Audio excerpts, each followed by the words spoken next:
Before I start the video, I want to make all of you guys aware of the Tryte benefit system. This is a chance for you guys to win any game of your choice for free. Thought GTA 5 looked cool? This is your opportunity to get it. All you have to do to enter is watch the entire video and look for the indicating word. After watching, subscribe to my channel, like the video, and then comment down below what you thought of the video or how I could improve it. And then finish it off with a funny sentence including the indicating word. If you don't win this round, no worries, your entry still counts for the next giveaway as long as you're still active on the channel. This means that the more you lose, the higher the chances you have of winning, and it really does add up. Anyway guys, look out for the indicating word and enjoy the video. So right, watch this.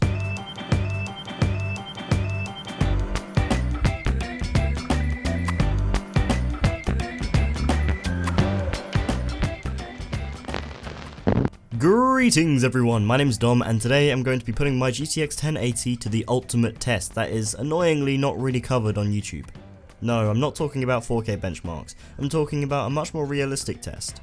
Today I'm seeing if the GTX 1080 can achieve 144 FPS at 1440p without having to degrade the picture quality all that much.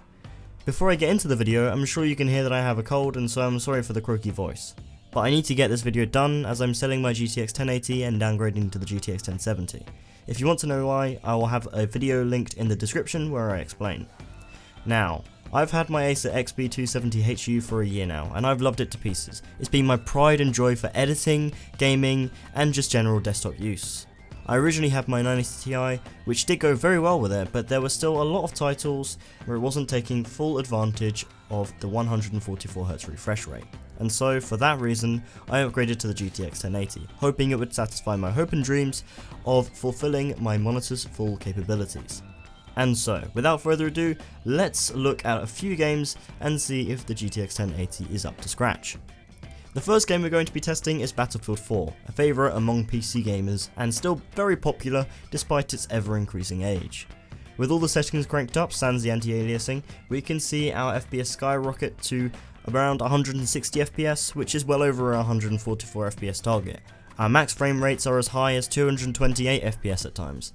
This is all while having a bare minimum FPS of around 145.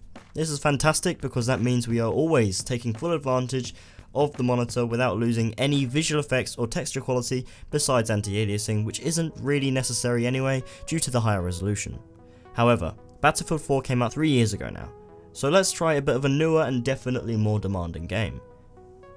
Second up is GTA 5. GTA 5 has roughly the same performance as all of the latest games that seem to be coming out. The performance is basically identical to Tomb Raider, so here we have everything maxed out at 1440p and the GTX 1080 screeches at around 40 FPS in the laggiest grassy areas. However, if we move into the city, the FPS rises to a playable 60 to 80 FPS. Playable, sure, but not what we were looking for.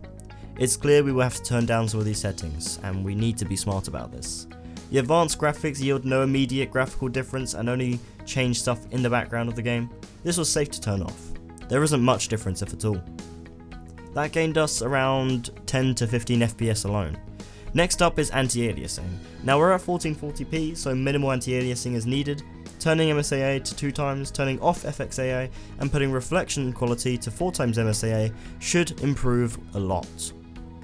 Because grass and shadows are both very intensive in this game, we will take grass notch down from ultra to high, and shadows from the Nvidia PCSS to the softest shadows option, which I actually kinda prefer. Let's take a look at the performance difference now.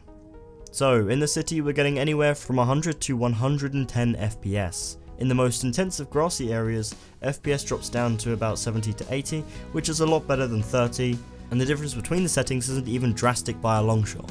Although GTA 5 is unable to reach 144 FPS at 1440p, it still does hold up a very smooth frame rate at over 100 FPS on average, which I doubt anyone will cry over.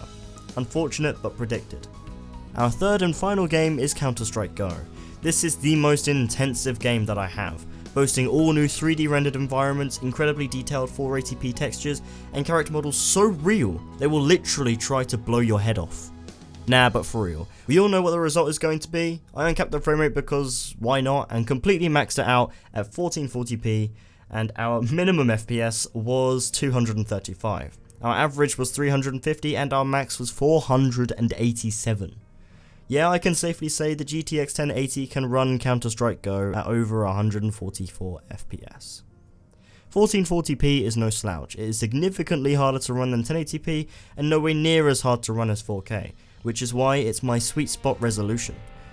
Support desktop-wise and game-wise is fantastic, and performance remains within realistic boundaries without having to think, maybe next year's top card will be the one to get 60 FPS and everything. The reason the choice of games are limited are because we have one casual FPS game that's semi-easy to run, one third-person game that's more intensive to run, and finally one competitive FPS game that is pips to run. Not only is it because these games cover the 3 areas of FPS that most games target, but also because I have a whole GTX 1080 review where I go more in depth on everything, so if you want to see the performance of more games on the 1080, click right here or go to the link in the video description. You know the Tryte benefit system I was talking about earlier? Yeah, well you made it. The indicating word is daddy. Enter that in the comments below, along with your feedback on the video, and then subscribe and you'll have an entry to win a free game. Stay watching the channel and see a community flourish around us while getting more and more games for you to play for free from Big Daddy Tryte. Without further delay, let's get on with the video. And so that concludes the fight. How did the GTX 1080 fare?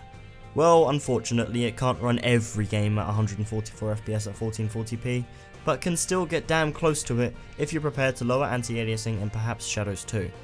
That being said, there are thousands of games on the market right now that will never run well, such as Batman Arkham Knight and Quantum Break. It is these kind of ports that make the concept of a true partner for 1440p 144Hz gaming impossible to accomplish. A more reasonable goal is to see if a card performs to your needs for the majority of games, and despite not quite getting 144 FPS and more intensive games, the card does perform adequately and does still yield the benefits of a 144Hz display. And besides, the only case where you would need 144 FPS or more is in a competitive game, such as CSGO or Overwatch, and those games are easy to run titles anyway, meaning the goal will always be fulfilled in that genre of games. But anyway guys, thanks so much for watching this video. If you liked it, then do show your appreciation by tapping that like button. I love your face and I will see you guys in the next one. Terra. HP. Oh my god, Groot's actually amazing. Watch this, kid. Next person that comes out these doors, I'm gonna kill him in one. What if no one pushes out the doors and you shoot him in the leg? You'll kill the wall in one. In one. It's gonna be dead. You killed him in one, Dom. Yeah, I actually did as well. Yeah, but you missed the first shot. Oh! Killed him in what? Oh, please say I got that. Oh, I didn't. No, you didn't. Woo! Woo! The 4K!